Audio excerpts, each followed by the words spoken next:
ಜೀವಾವಧಿ ಶಿಕ್ಷೆಗೊಳಗಾಗಿದ್ದ ವಿನಯ್ ಕುಲಕರ್ಣಿಗೆ big relief ಸಿಕ್ಕಿದೆ. ಮಧ್ಯಂತರ ಜಾಮೀನು ಸಿಗೋದ್ರ ಜೊತೆಗೆ ಜೀವಾವಧಿ ಶಿಕ್ಷೆಯ ತೀರ್ಪಿಗೂ ತಡೆ ನೀಡಲಾಗಿದೆ. ಅವ್ರು ಒಳ್ಳೇದು ಮಾಡಿದ್ರೆ ಅವ್ರಿಗೆ ಒಳ್ಳೇದಾಕೈತಿ, ಕೆಟ್ಟದ್ದು ಮಾಡಿದ್ರೆ ಕೆಟ್ಟದ್ದಾಕೈತಿ. ಸುಪ್ರೀಂ ಕೋರ್ಟ್ ಮೊರೆ ಹೋಗ್ತೀವಿ, ಅದನ್ನು ಈ ಆದೇಶವನ್ನು ಚಾಲೆಂಜ್ ಮಾಡಿ. ಬಡವರಿಗೆ ಒಂದು ಕಾನೂನು, ನ್ಯಾಯ ಶ್ರೀಮಂತರಿಗೆ ಒಂದು ಕಾನೂನು ಅನ್ನುವಂಥ ಭರವಸೆ ನಮಗಾಗಿತ್ತು. ಈಗ ಅದು ಯಾವ ಥರ ಅವರು ಆದೇಶ ಕೊಟ್ಟರು ಅಂತ. ವಿನಯ್ ಕುಲಕರ್ಣಿಗೆ ಬಿಗ್ ರಿಲೀಫ್. ಹೈಕೋರ್ಟ್ನಿಂದ ಮಧ್ಯಂತರ ಜಾಮೀನು. ಮಾಜಿ ಸಚಿವ ವಿನಯ್ ಕುಲಕರ್ಣಿಯ ಬದುಕೇ ಅಂತ್ಯವಾಯಿತು ಅನ್ನೋ ಹೊತ್ತಲ್ಲಿ ಬಿಗ್ ರಿಲೀಫ್ ಒಂದು ಸಿಕ್ಕಿದೆ. ಇನ್ನು ಮುಂದೆ ಜೈಲೇಗತೀನ ಅನ್ಕೊಂಡಿದ್ದವರ ಬಾಳಲ್ಲಿ ಆಶಾಕಿರಣ ಮೂಡಿದೆ.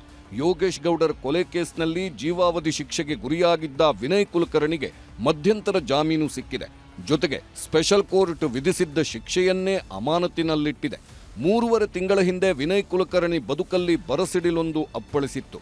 ಯೋಗೇಶ್ ಗೌಡ ಕೊಲೆ ಕೇಸಲ್ಲಿ ದೋಷಿ ಅಂತ ಜನಪ್ರತಿನಿಧಿಗಳ ನ್ಯಾಯಾಲಯ ತೀರ್ಪು ನೀಡಿತ್ತು.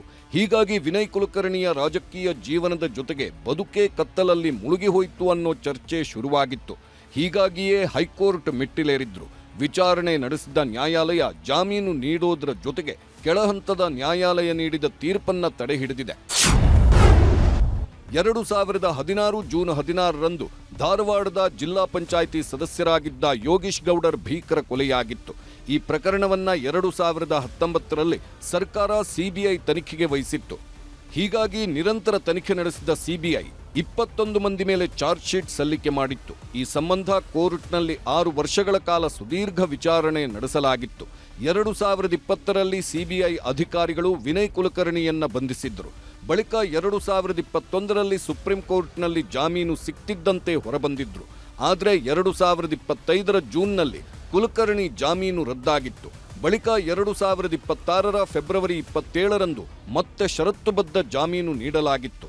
ನಂತರ 2026 ಏಪ್ರಿಲ್ 15ರಂದು ಜನಪ್ರತಿನಿಧಿಗಳ ನ್ಯಾಯಾಲಯ ದೋಷಿ ಎಂದು ತೀರ್ಪು ನೀಡಿತ್ತು.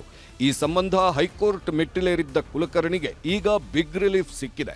ಜಾಮೀನು ಅರ್ಜಿ ಮತ್ತೆ ವಿನಯ್ ಕುಲಕರ್ಣಿ ಸಂಬಂಧಪಟ್ಟಂತೆ ಶಿಕ್ಷೆಗೆ ಅಂದ್ರೆ ಇಂತ ಏನು ವಿಶೇಷ ನ್ಯಾಯಾಲಯ ಏನು ಶಿಕ್ಷೆ ಕೊಟ್ಟಿತ್ತು, ಮೇಲ್ನೋಟಕ್ಕೆ ಸಾಕ್ಷ್ಯಾಧಾರಗಳು ಕಂಡು ಬರ್ತಾ ಇಲ್ಲ ಅನ್ನೋ ಅಂಶಗಳನ್ನ ಪರಿಗಣನೆ ಮಾಡಿ ಇವತ್ತು ವಿನಯ್ ಕುಲಕರ್ಣಿ ಅವರಿಗೆ ಶಿಕ್ಷೆಯನ್ನ ಅಮಾನತಿನಲ್ಲಿಟ್ಟು ಅವರಿಗೆ ಇವತ್ತು ಜಾಮೀನು ಮಂಜೂರು ಮಾಡಿದೆ. ಕೊಲೆ ಕೇಸ್ನಲ್ಲಿ ವಿನಯ್ ಕುಲಕರ್ಣಿಗೆ ಜಾಮೀನು ಸಿಕ್ತಿದ್ದಂತೆ ಯೋಗೇಶ್ ಗೌಡರ್ ಸಹೋದರ ಗುರುನಾಥ್ ಬೇಸರ ವ್ಯಕ್ತಪಡಿಸಿದ್ದಾರೆ. ನಮಗೆ ಈ ಥರ ಆಕೈತಿ ಅನ್ನುವಂಥದ್ದು ಭರವಸೆ ನಮಗೇನು ಇದ್ದಿದ್ದಿಲ್ಲ. ಯಾಕಂದ್ರೆ ಎಲ್ಲರಿಗೂ ಬಡವರಿಗೆ ಒಂದು ಕಾನೂನು, ನ್ಯಾಯ ಶ್ರೀಮಂತರಿಗೆ ಒಂದು ಕಾನೂನು ಅನ್ನುವಂಥ ಭರವಸೆ ನಮಗಾಗಿತ್ತು. ಈಗ ಅದು ಯಾವ ಥರ ಅವರು ಆದೇಶ ಕೊಟ್ಟರು ಅನ್ನುವಂಥದ್ದು ನಮಗೇನೂ ಗೊತ್ತಿಲ್ಲ. ಈಗ ಅದ್ರ ಪ್ರಕಾರ ನಾವು ಅವರ ಆದೇಶ ಏನು ಮಾಡ್ಯಾರ ಅದನ್ನು ತೊಗೊಂಡು ನಾವು ಸುಪ್ರೀಂ ಕೋರ್ಟ್ ಚಾಲೆಂಜ್. ಇನ್ನು ವಿನಯ್ ಕುಲಕರ್ಣಿಗೆ ಮಧ್ಯಂತರ ಜಾಮೀನು ಸಿಕ್ತಿದ್ದಂತೆ ಅಭಿಮಾನಿಗಳು ಕುಣಿದು ಕುಪ್ಪಳಿಸಿದ್ದಾರೆ. ಪಟಾಕಿ ಸಿಡಿಸಿ ವಿಜಯೋತ್ಸವ ಆಚರಿಸಿದ್ರು.